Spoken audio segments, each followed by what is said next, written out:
શ્રી ગણેશાય નમઃ. વિક્રમ સંવત 2081 ભાદરવા સુદ પૂનમથી મહાલયા એટલે કે શ્રાદ્ધ પક્ષ શરૂ થઈ રહ્યો છે, જે ભાદરવા વદ અમાસ સુધી એટલે કે 16 દિવસ ચાલશે. આ 16 દિવસ પિતૃઓને તૃપ્ત કરી અને તેમના આશીર્વાદ મેળવવા.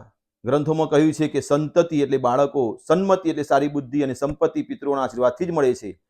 તેથી દરેકે પિતૃઓના આશીર્વાદ મેળવવા માટે પિતૃઓ માટે પૂજા, દાન, તર્પણ અને શક્ય હોય તો જે દિવસે તમારા પિતૃ મૃત્યુ પામ્યા હોય, દાખલા તરીકે હું તમને સમજાવું કે કોઈના પિતા મૃત્યુ પામ્યા હોય, તેની તિથિ હોય પંચમી, તો પંચમીના દિવસે મહાલયા કરાવવું અને તેમના આશીર્વાદ મેળવવા.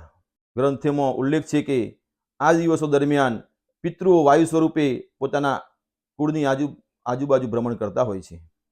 આ 16 દિવસ દરમિયાન પીપળાના મૂળમાં ઘીનો દીવો કરવો, તાંબાના લોટામાં ચાંદીનો સિક્કો, કાચું દૂધ, પાણી, ઘી, ગોળ, કાળા તલ ઉમેરી પીપળાના મૂળમાં અર્પણ કરવા અને પીપળાની 7 પ્રદક્ષિણા કરી અને ત્યાં બેસી અને વિષ્ણુ સહસ્ત્રનો પાઠ કરવો અને પોતાના પિતૃનું સ્મરણ કરવું અને પિતૃદેવાય મંત્ર અથવા પિતૃ ગાયત્રી મંત્ર, પિતૃ ગણાય વિદ્મહે જગતધારિણે ધીમહિ તન્નો પિતૃ પ્રચોદયાત મંત્રના જાપ કરી પિતૃના આશીર્વાદ મેળવવા.